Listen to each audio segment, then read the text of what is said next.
ओम गुहां प्रविष्टावात्मानो हि दर्शनात् ओम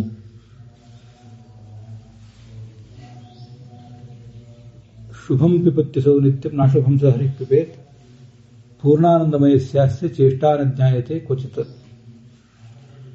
ಈ 1ನೇ ಅಧ್ಯಾಯದ 2ನೇ ಪಾದದ 11ನೇ ಸೂತ್ರ, ಅದರ ತತ್ವಪ್ರಕಾಶಕ ನೋಡಿದ್ದೇವೆ. ಅದರಲ್ಲಿ ಅಶುಭ ಭೋಗಾಭಾವ ವಿಷಯಂ ತದ್ವಾಕ್ಯಂ ಅಂತ ಜಯತೀರ್ಥರು ಉತ್ತರ ಕೊಟ್ಟದನ್ನು ನೋಡಿದ್ದೇವೆ. ಭಗವಂತ ಭೋಗ ಮಾಡ್ತಾನೆ ಅಂತ ನೀವು ಇಲ್ಲಿ ಹೇಳ್ತಿದ್ದೀರಿ, ಆದರೆ ಅನಶ್ನನ್ಯ ಅಭಿಷಾಕ ಶೀತಿ ಅನ್ನುವ ಅಥರ್ವಣ ಉಪನಿಷತ್ತು ಮಾತಿನಲ್ಲಿ ಭಗವಂತ ಏನು ಭೋಗವನ್ನು ಮಾಡುವುದಿಲ್ಲ ಅಂತ ಬಂದಿದೆ. ನೀವಿಲ್ಲಿ ಭೋಗ ಮಾಡ್ತಾನೆ ಅಂತ ಹೇಳ್ತಿದ್ದೀರಿ, ಅದನ್ನು ಹೇಗೆ ಹೊಂದಿಸುವುದು ಅನ್ನೋದನ್ನ ಈ ಪ್ರಶ್ನೆಗೆ ಉತ್ತರವನ್ನು ಕೂಡ ಶುಭಂ ಪಿಬತ್ಯಸೋ ನಿತ್ಯಂ ನಾಶುಭಂ ಸ ಹರಿಃ ಪಿಬೇತ್ ಅನ್ನುವ ವೇದವಾಕ್ಯ ಉತ್ತರ ಕೊಟ್ಟಿದೆ, ಪುರಾಣದ ವಾಕ್ಯ ಉತ್ತರ ಕೊಟ್ಟಿದೆ. ಅಶುಭವನ್ನು ಸ್ವೀಕಾರ ಮಾಡುವುದಿಲ್ಲ, ಶುಭವನ್ನು ಮಾತ್ರ ಸ್ವೀಕಾರ ಮಾಡ್ತಾನೆ ಅಂತ ಅದರ ತಾತ್ಪರ್ಯ. ಆದರೆ ಹಾಗಾದರೆ ಭೋಗ ಮಾಡೋದಿಲ್ಲ ಅನ್ನೋ ಮಾತಿಗೆ ಅಶುಭವನ್ನು ಸ್ವೀಕಾರ ಮಾಡುವುದಿಲ್ಲ ಅಂತ ಅರ್ಥ, ಭೋಗ ಮಾಡ್ತಾನೆ ಅನ್ನೋ ಮಾತಿಗೆ ಶುಭವನ್ನು ಸ್ವೀಕಾರ ಮಾಡ್ತಾನೆ ಅಂತ ಅರ್ಥ. ಯಾಕೆ ಹಾಗೆ ಮಾಡಬೇಕು? ತಥಾಹಿ ವಾಕ್ಯಶೇಷ. ಈ ಅಥರ್ವವೇದಕ್ಕೆ ಸಂಬಂಧಪಟ್ಟ ಅಥರ್ವಣೋಪನಿಷತ್ತಿನಲ್ಲಿ ದ್ವಾಸುಪರ್ಣ ಅಂತ ಏನು ವೇದವಾಕ್ಯ ಇದೆ, ಇದರದೇ ಮುಂದುವರಿದ ಭಾಗದಂತೆ ಇರುವ ಋಗ್ವೇದಕ್ಕೆ ಸಂಬಂಧಪಟ್ಟ ಒಂದು ವೇದ ಭಾಗದಲ್ಲಿ ತಸ್ಯೇದಾಹು ಪಿಪ್ಪಲಂ ಸ್ವಾದ್ವಗ್ರೆ ತನ್ನೋ ನ ಸದ್ಯ ಪಿತರಂ ನ ವೇದ ಅಂತ ಹೀಗೆ ವೇದವಾಕ್ಯ ಇದೆ. ಅದನ್ನ ವಾಕ್ಯಶೇಷ ಅಂತ ಆಚಾರ್ಯರು ಅಥರ್ವಣ ಉಪನಿಷತ್ತಿನಲ್ಲಿ, ಅಥರ್ವಣ ಉಪನಿಷತ್ತಿನ ಭಾಷ್ಯದಲ್ಲಿ ಹೇಳಿದ್ದಾರೆ. ಅನೇಕ ಆಚಾರ್ಯರು ಹೀಗೆ ಮಾಡ್ತಿರ್ತಾರೆ. ನಿಮಗೆ ಪರಿಚಿತವಾದ ಕೆಲವು ವೇದಗಳ ಶಾಖೆಗಳಲ್ಲಿರುವ ವೇದವಾಕ್ಯಗಳನ್ನು ನೀವು ಗಮನಿಸ್ತಾ ಇರ್ತೀರಿ. ಹೆಚ್ಚು ನಿಮಗೆ ಪ್ರಸಿದ್ಧವಾದದ್ದು, ಬಳಕೆಯಲ್ಲಿದ್ದದ್ದು, ಹೆಚ್ಚು ಬಳಕೆಯಲ್ಲಿಲ್ಲದೆ ಇರುವಂಥದ್ದು, ಆದರೆ ನಿಮಗೆ ಗೊತ್ತಿರುವಂತಹ ವೇದವಾಕ್ಯಗಳನ್ನು ಕೂಡ ನೀವು ಗಮನಿಸಬೇಕು. ಅದಲ್ಲದೆ ನಿಮಗೆ ಗೊತ್ತೇ ಇಲ್ಲದೆ ಇರುವಂತಹ ಜಾತ್ವಪಿ ನಶ್ರುತಾಹ ಅಂತ ಮಧ್ವವಿಜಯ ಹೇಳುವಂತೆ ಪ್ರತಿಭಯಾ ಶ್ರುತಯ ಶತಶೋಮುನ ಅಧಿಗತ ನನು ಜಾತ್ವಪಿ ನಶ್ರುತಾಹ ಪ್ರತಿಭಯಾ ಶ್ರುತಯ ಶತಶೋಮುನ ಎಂದು ಯಾರ ಕಡೆಯಿಂದನೂ ಉಪದೇಶ ಪಡ್ಕೊಂಡಿದ್ದೇನೆ ಇದ್ರೂ ಅಂಥ ಎಲ್ಲ ವೇದವಾಕ್ಯಗಳು ಇವರಿಗೆ ಮುಖ್ಯ ಪ್ರಾಣನ ಅವತಾರರಾದ ಮಧ್ವಾಚಾರ್ಯರಿಗೆ ಗೊತ್ತಿದೆ. ಆದ್ದರಿಂದ ನಿಮಗೆ ಅದು ಎಲ್ಲಿದೆ ಅಂತ ಗೊತ್ತೇ ಆಗದೇ ಇರುವಂತಹ ವೇದವಾಕ್ಯದಲ್ಲಿ, ವೇದ ಭಾಗಗಳಲ್ಲಿ ಬಂದಿರುವ ವೇದವಾಕ್ಯಗಳನ್ನು ಕೂಡ ನೀವು ಗಮನಿಸಬೇಕಾಗ್ತದೆ ಅಂತ ತೋರಿಸಿಕೊಟ್ಟಿದ್ದಾರೆ. ತಸ್ಯೇದಾಹು ಪಿಪ್ಪಲಂ ಸ್ವಾದ್ವಗ್ರೆ ತನ್ನೋನ ಶ್ರದ್ಧೆ ಪಿತರಂ ನ ವೇದ ಇತಿ ಅಜ್ಞಾನ ಸ್ವಾದು ನಿಷೇಧಾತ್ ಅಂತಿದು ಆಚಾರ್ಯರದೇ ವೇದವಾಕ್ಯ. ಅಲ್ಲೇ ಮುಂದೆ ಜೀವಾದ್ಯಮೇವ ನಾಶ್ನಾತಿ ಭಗವಾನ್, ಜೀವ ಏನು ತಿಂತಾನೆ ಅದನ್ನು ಅವನು ಸ್ವೀಕಾರ ಮಾಡುವುದಿಲ್ಲ ಅಷ್ಟೇ. ಮತ್ತು ನಾಶ್ನಾತ್ಯವ, ತಿನ್ನುವುದೇ ಇಲ್ಲ ಅಂತಲ್ಲ. ಯಾಕೆ? ತಸ್ಯೇದಾಹು ಪಿಪ್ಪಲಂ ಸ್ವಾದು, ಅವನು ಭಗವಂತ ಒಂದು ಸ್ವಲ್ಪ ಏನನ್ನೋ ತಿಂತಾ ಇದ್ದಾನೆ ಅಂತ ವರ್ಣನೆ ಮಾಡಿದ್ದಾರೆ. ಆದ್ರಿಂದ ತಿನ್ನುವುದೇ ಇಲ್ಲ ಅಂತ ಹೀಗೆ ಅರ್ಥ ಮಾಡಬಾರದು. ಅದನ್ನು ನಾವು ನೋಡಿದ್ದೇವೆ. ಆ ವೇದವಾಕ್ಯ ಏನಿದೆ ಅದರ ಅರ್ಥಭಾಗವನ್ನು ಇವತ್ತು ನಾವು ನೋಡಬೇಕು. ಅದನ್ನು ರಾಘವೇಂದ್ರ ಸ್ವಾಮಿಗಳು ವರ್ಣನೆ ಮಾಡಿದ್ದಾರೆ. ಮತ್ತೆ ಅಭಿನವ ಚಂದ್ರಿಕಾ ಇತ್ಯಾದಿ ಟಿಪ್ಪಣಿಗಳಲ್ಲಿ, ಬೇರೆ ಟಿಪ್ಪಣಿಗಳಲ್ಲೂ ಕೂಡ ಬಂದಿದೆ. ಮತ್ತೆ ಆ ಮುಂಡಕೋಪನಿಷತ್ತು ಅಥವಾ ಅಥರ್ವಣೋಪನಿಷತ್ತು ಅದರ ಭಾಷ್ಯಕ್ಕೆ ಪ್ರಕಾಶಕ ಅಂತ ವಾದಿರಾಜರ ವ್ಯಾಖ್ಯಾನ ಏನಿದೆ ಅಲ್ಲೂ ಬಂದದನ್ನು ಸುಮ್ಮನೆ ಗಮನಿಸ್ತಾ ಇದ್ದೇನೆ ಅಷ್ಟೇ. ಯಹ ಪಿತರಂ ಪರಮಾತ್ಮಾನಂ ನವೇದ, ತಂದೆಯಾದ ಭಗವಂತನ ಬಗ್ಗೆ ಯಾರಿಗೆ ಗೊತ್ತಿಲ್ವೋ, ಜೀವ ಸಹ ನ ಅನಶತ್ ನ ಅಶತ್ ಇತಿ ಸ್ಪಷ್ಟಂ ಪ್ರತೀಯಮಾನ ಅರ್ಥ ಪರ್ಯಾಲೋಚನಾಯಾಮ್ ಅಸ್ವಾದ್ವೇವ ಸ್ವಾದುತ್ವೇನ ಅಸ್ತಿ ಇತಿ ಸಿದ್ಧಂ. ಇದು ವಾದಿರಾಜ ಸ್ವಾಮಿಗಳ ವ್ಯಾಖ್ಯಾನದ ಶ್ಲೋಕ ಓದ್ತಿದ್ದೇನೆ ನಾನು ಅಥರ್ವಣ ಉಪನಿಷತ್ತಿನ ಭಾಷ್ಯಕ್ಕೆ. ಈಗ ಇಲ್ಲಿ ಗುರುವರ್ಥ ದೀಪಿಕ ಓದ್ತಾ ಇಲ್ಲ ಈ ಸದ್ಯ. ವಸ್ತುತಃ ಜೀವ ಏನು ಅನುಭವಿಸ್ತಾ ಇದ್ದಾನೆ ಅದು ಅಸ್ವಾದು, ಬಹಳ ಏನು ರುಚಿಕರ ಅಲ್ಲ, ಅದನ್ನು ಸ್ವಾದತ್ವೇನು ಅದನ್ನು ಸ್ವೀಕಾರ ಮಾಡ್ತಿದ್ದಾನೆ. ಭಗವಾನ್ಸ್ತು ಜೀವವತ್ತು ದುಃಖೋದರ್ಕ ಸುಖ ಅನಶನವಾನೇವ ಅನಶ್ನನ್ ನಿತ್ಯುಚ್ಯತೆ. ಭಗವಂತನನ್ನ ಅನಶ್ನನ್ ಅಂತ ಹೇಳುವುದು ಯಾಕೆ? ಅವನೇನು ಭೋಗ ಮಾಡ್ತಿಲ್ಲ ಅಂತ ಅರ್ಥ ಅಲ್ಲ. ಜೀವ ಏನು ದುಃಖದಿಂದ ಮಿಶ್ರಿತವಾದ ಸುಖವನ್ನು ಸ್ವೀಕಾರ ಮಾಡ್ತಿದ್ದಾನೆ, ಅದನ್ನು ನೀವು ಸ್ವೀಕಾರ ಮಾಡ್ತಿಲ್ಲ. ಆದ್ದರಿಂದ ಅದನ್ನ ಅನಶ್ನನ್ ಎಂಬುದಾಗಿ ಭಗವಂತನನ್ನ ಶ್ರುತಿ ವರ್ಣನೆ ಮಾಡ್ತದೆ. ಉತ್ತರ ವಾಕ್ಯಾರ್ಥ ಪರ್ಯಾಲೋಚನೆಯಾಚ ಕೇವಲಂ ಸ್ವಾದು ಸುಖಂ ಸ್ವತಂತ್ರತ್ವಾತ್ ಲೀಲೆಯ ಪ್ರಥಮಮಶ್ನಾತಿ ಸಿದ್ಧಂ. ನೋಡಿ, ಉತ್ತರ ವಾಕ್ಯ ಅಂತ ಹೇಳಿದ್ದಾರೆ ಅದನ್ನ ವಾದಿರಾಜ ಸ್ವಾಮಿಗಳು. ಉತ್ತರ ವಾಕ್ಯ ಅಂದ್ರೆ ಈ ಏನು ನಾವೀಗ ತ್ವಾಸುಪರ್ಣ ಅನ್ನೋ ವೇದವಾಕ್ಯ ನೋಡ್ತಾ ಇದ್ದೀವಿ, ಇದರ ಉತ್ತರ ವಾಕ್ಯ ಮುಂದೆ ಬರುವಂತಹ ವೇದವಾಕ್ಯ. ಆದರೆ ಅಥರ್ವ ವೇದದಲ್ಲೆಲ್ಲ ಋಗ್ವೇದದಲ್ಲಿ ಬರುವಂತಹ ಮಾತು, ಅದನ್ನು ಪರ್ಯಾಲೋಚನೆ ಮಾಡಬೇಕು ಅಂತ ಅದರ ತಾತ್ಪರ್ಯ.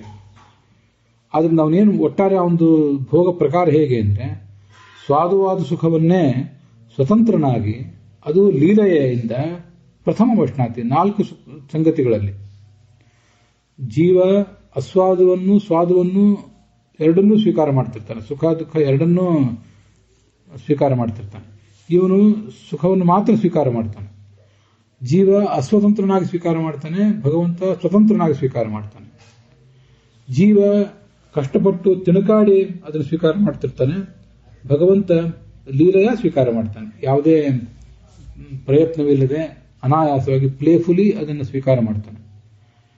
ಭಗವಂತ ಮೊದಲು ಸ್ವೀಕಾರ ಮಾಡ್ತಾನೆ, ಜೀವ ಆಮೇಲೆ ಸ್ವೀಕಾರ ಮಾಡ್ತಾನೆ. ಯಾಕೆಂದ್ರೆ ಬಿಂಬನಾದ ಭಗವಂತ ಮೊದಲು ಕ್ರಿಯೆ ಮಾಡಿದರೆ ಪ್ರತಿಬಿಂಬನಾದ ಜೀವ ಆಮೇಲೆ ಕ್ರಿಯೆ ಮಾಡ್ತಾನೆ.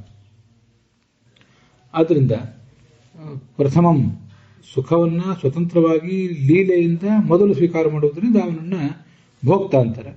ದುಃಖವನ್ನು ಸ್ವೀಕಾರ ಮಾಡುವುದಿಲ್ಲ, ಅದರಿಂದ ಅಭೋಕ್ತ ಅಂತ ಕೂಡ ಹೀಗೆ ವರ್ಣನೆ ಮಾಡ್ತಾರೆ ಅಂತ ಅದರ ತಾತ್ಪರ್ಯ. ಈಗ ಈ ವೇದ ಭಾಗ ಏನಿದೆ ಇದಕ್ಕೆ ರಾಘವೇಂದ್ರ ಸ್ವಾಮಿಗಳು ಮೊದಲಾದವರು ಹೇಳಿದ್ದನ್ನ ಗಮನಿಸೋಣ. 730ನೇ ಪುಟದಲ್ಲಿ ತಥಾಹೀತಿ ಅಂತ ವೇದವಾಕ್ಯ ಒಂದು ಪ್ರತೀಕ ಇದೆ. ಕಳೆದ ದಿವಸ ಅದನ್ನು ನೋಡಿದ್ದೀವಿ. ಅಥರ್ವಣೆ ಅಸ್ಯ ಅಶ್ರುತಾವಪಿ. ಅಥರ್ವ ವೇದ ಭಾಗದಲ್ಲಿ ಇದು ಕಾಣಿಸದೆ ಹೋದ್ರೂ ಕೂಡ ವೃಕ್ಷಾಕಾದಲ್ಲಿ ಇದೆ ಅಂತ ನಮ್ಮಲ್ಲಿ ಬಂದದನ್ನ ನೋಡಿದ್ದೇವೆ. ಯಹ ಪಿತರಂ ವಿಷ್ಣುಂ ಉತ್ಕೃಷ್ಟಂ ನವೇದ. ತಂದೆಯಾದ ಭಗವಂತ ನಮಗಿಂತ ಶ್ರೇಷ್ಠ ಅನ್ನುವುದನ್ನು ಯಾರು ತಿಳಿದಿಲ್ಲ. ಅತಯೇವ ನಶತ್, ಅವನು ಹಾಳಾಗಿ ಹೋಗ್ತಾನೆ. ಯಾವುದೇ ವಿಧವಾದ ಆಧ್ಯಾತ್ಮಿಕ ಉನ್ನತಿಯನ್ನು ಕಾಣದೆ ಆತ ನಷ್ಟನಾಗ್ತಾನೆ. ನಶತ್ ಅಂದ್ರೆ ನಾಶವಾನ್. ತಸ್ಯ ಸ್ವಾದು ಪಿಪ್ಪಲಂ ನ, ಅವನಿಗೆ ಈ ರುಚಿಕರವಾದ ಪಿಪ್ಪಲ ಹಣ್ಣು ಸಿಗೋದಿಲ್ಲ. ಇದು ವಾಕ್ಯಶೇಷದ ಅರ್ಥ ಜ್ಞೇಯ. ವಾಕ್ಯಶೇಷದ ಅರ್ಥವನ್ನು ತಿಳ್ಕೋಬೇಕು. ಅದೇ ಮುಂದೆ ಜೀವಾದ್ಯಮೇವ ನಾಶನಾಂತಿ. ಜೀವ ಏನು ತಿಂತಾನೆ ಆ ಥರ ಏನು ತಿಂತಿಲ್ಲ, ಹೊರತು ತಿನ್ನುವುದೇ ಇಲ್ಲ ಅಂತ ಅರ್ಥ ಅಲ್ಲ. ಹೀಗೆಲ್ಲ ಅದನ್ನು ತಿಳ್ಕೊಳ್ಬೇಕು.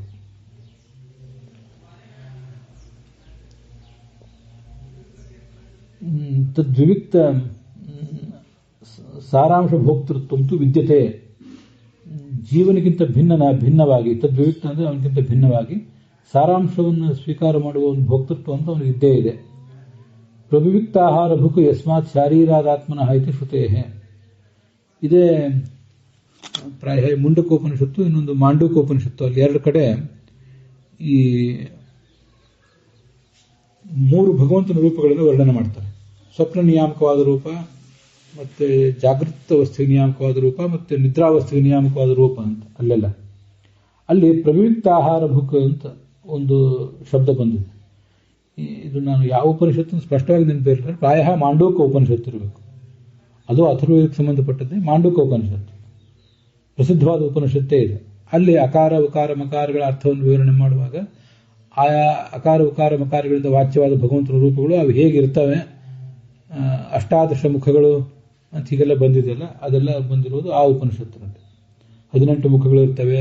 ಈ ವಿಶ್ವ ಅನ್ನುವ ಒಂದು ರೂಪ ಅದು ಜಾಗೃತ ವಸ್ತುವಿಗೆ ನಿಯಾಮಕ, ತೇಜಸ ಅನ್ನೋದು ಸ್ವಪ್ನಕ್ಕೆ ನಿಯಾಮಕ, ಮತ್ತೆ ಪ್ರಾಜ್ಞಾ ಅನ್ನೋದು ನಿದ್ರೆಗೆ ನಿಯಾಮಕ ಇತ್ಯಾದಿ ವಿಷಯ ಬಂದಿರೋದು ಅಲ್ಲಿ. ಅಲ್ಲಿ ಪ್ರವಿವಿಕ್ತಾಹಾರ ಭುಕ, ಜೀವನಿಗಿಂತ ಒಂದು ವಿಶಿಷ್ಟವಾದ ರೀತಿಯಲ್ಲಿ ಅದನ್ನು ಅವನು ಸ್ವೀಕಾರ ಮಾಡ್ತಾನೆ. ಪ್ರವಿವಿಕ್ತಾಹಾರ ಭುಕ್ ಯಸ್ಮಾತ್ ಶಾರೀರಾದ ಆತ್ಮನಃ ಇತಿ ಶ್ರುತೇ. ಅಲ್ಲಿ ಆ ವೇದವಾಕ್ಯದಲ್ಲಿ ಎಲ್ಲ ವಿಷಯ ಬಂದಿದೆ. ಮತ್ತಲ್ಲೊಂದು ಶ್ಲೋಕನೂ ಕೊಟ್ಟಿದ್ದಾರೆ ನೋಡಿ, ಸ್ವಾತಂತ್ರ್ಯೇಣೇವ ಭೋಕ್ತೃತ್ವ ಭೋಗಾಭಾವ ದುಃಖ ಭೋಗಾಚ ಸರ್ವದಾ ಅಭೋಕ್ತಾಚೇವ ಭೋಕ್ತಾಚ ಅಂತ ಒಂದು ಶ್ಲೋಕ ಹೇಳಿದ್ದಾರೆ. ಅದು ಎಲ್ಲ ಉಪನಿಷತ್ತಿಂದ, ಪ್ರಾಯ ಮಾಂಡವ್ಯ ಉಪನಿಷತ್ತಿಂದ ಭಾಗ. ಸ್ವತಂತ್ರವಾಗಿ ಸ್ವೀಕಾರ ಮಾಡ್ತಾನೆ ಮತ್ತು ದುಃಖವನ್ನು ಸ್ವೀಕಾರ ಮಾಡೋದಿಲ್ಲ, ಆದ್ದರಿಂದ ಅವನಿಗೆ ಅಭೋಕ್ತ ಅಂತ ಹೆಸರು. ಭೋಕ್ತಾನೂ ಅಂತಲೂ ಹೆಸರಿದೆ. ಪರತಂತ್ರ ಭೋಗ ದುಃಖ ರೂಪ ಅಶುಭ ಭೋಗ ನಿಷೇಧಾರ್ಥಂ ಉತ್ತರ ತ್ವಯ ಮುಕ್ತಂ. ಪರತಂತ್ರನಾಗಿ ಸ್ವೀಕಾರ ಮಾಡೋದಿಲ್ಲ, ಅಶುಭವನ್ನು ಸ್ವೀಕಾರ ಮಾಡೋದಿಲ್ಲ ಅಂತ ಅದರ ತಾತ್ಪರ್ಯ. ಅಲ್ಲೊಂದು ಏಕಾದಶ ಸ್ಕಂದ ತಾತ್ಪರ್ಯ ಅಂತ ಕೊಟ್ಟಿದ್ದಾರೆ ನೋಡಿ. ಭಾಗವತದ 11ನೇ ಸ್ಕಂದದ ತಾತ್ಪರ್ಯದಲ್ಲೂ ಕೂಡ, ಭಾಗವತ ತಾತ್ಪರ್ಯದಲ್ಲಿ ಈ ವಿಷಯಗಳನ್ನು ವರ್ಣನೆ ಮಾಡಿದ್ದಾರೆ ಆಚಾರ್ಯರು. ಯಾಕಂದ್ರೆ ಅಲ್ಲಿಯೂ ಕೂಡ ಮೂಲದಲ್ಲಿ ಹೀಗೆ ದ್ವಾಸುಪರ್ಣ ಅನ್ನೋ ಶ್ರುತಿಯನ್ನು ಹೋಲುವ ಒಂದು ಶ್ಲೋಕ ಇದೆ ಭಾಗವತದಲ್ಲಿ. ಏಕಸ್ತಯೋ ಖಾದತಿ ಪಿಪ್ಪಲಾನ್ನಂ ಅನ್ಯೋ ನಿರನ್ನೋಪಿ ಬಲೇನ ಭೂಯಾನ್. ಈ ಎರಡು ಹಕ್ಕಿಗಳಲ್ಲಿ ಒಂದು ಪಿಪ್ಪಲದ ಅನ್ನವನ್ನು ತಿಂತಾ ಇದೆ, ಅನ್ಯ ಇನ್ನೊಂದು ಹಕ್ಕಿ ನಿರನ್ನೋಪಿ ಅನ್ನವನ್ನು ತಿಂದೇ ಹೋದರೂ ಕೂಡ ಬಲೇನ ಭೂಯಾನ್, ಅದು ಬಲಶಾಲಿಯಾಗಿ ಇದ್ದೇ ಇದೆ ಅಂತ ಈ ಥರ ವರ್ಣನೆ ಬಂದಿದೆ. ಅತ್ತಿಂ ವಿನಾಪಿ ಅದೌರ್ಬಲ್ಯಾತ್, ತಿನ್ನದೇ ಹೋದರೂ ಕೂಡ ಭಗವಂತನಿಗೆ ದೌರ್ಬಲ್ಯ ಏನೂ ಬರೋದಿಲ್ಲ. ತಥಾ ನಾತ್ತಿನ ಹರೇರ್ಭುಜ, ತಿನ್ನದೇ ಹೋದರೂ ಕೂಡ ದೌರ್ಬಲ್ಯ ಬರುವುದಿಲ್ಲ, ಆದ್ರಿಂದ ಅವನನ್ನು ತಿನ್ನುವುದಿಲ್ಲ ಅಂತ ವರ್ಣನೆ ಮಾಡ್ತಾರೆ ಅಷ್ಟೇ, ಹೊರತು ತಿನ್ನುವುದೇ ಇಲ್ಲ ಅಂತ ಅದರ ತಾತ್ಪರ್ಯ ಅಲ್ಲ. ಇತ್ಯಾದಿನ ಜೀವವತ ಉಪಜೀವನಾರ್ಥ ಅಶನಂ ನ. ನಾವು ತಿನ್ನುವುದು ಯಾತಕ್ಕೆ? ಹೊಟ್ಟೆ ಹೊರೆಯುವುದಕ್ಕಾಗಿ. ತಿನ್ನದೇ ಹೋದರೆ ಸತ್ತು ಹೋಗ್ತೇವೆ, ಅದರಿಂದ ತಿಂತೇವೆ. ಉಪಜೀವನಕ್ಕಾಗಿ ತಿಂತೇವೆ ಜೀವರು ನಾವು, ಅವನು ಹಾಗೆ ತಿನ್ನೋದಿಲ್ಲ. ಇತಿ ಅರ್ಥಾಂತರ ಅನಶನ ಶ್ರುತೇ ಉಕ್ತಂ. ಹೀಗೊಂದು ಅರ್ಥವನ್ನು ಕೂಡ ನಾವಲ್ಲೇ ತಿಳ್ಕೊಳ್ಬಹುದು.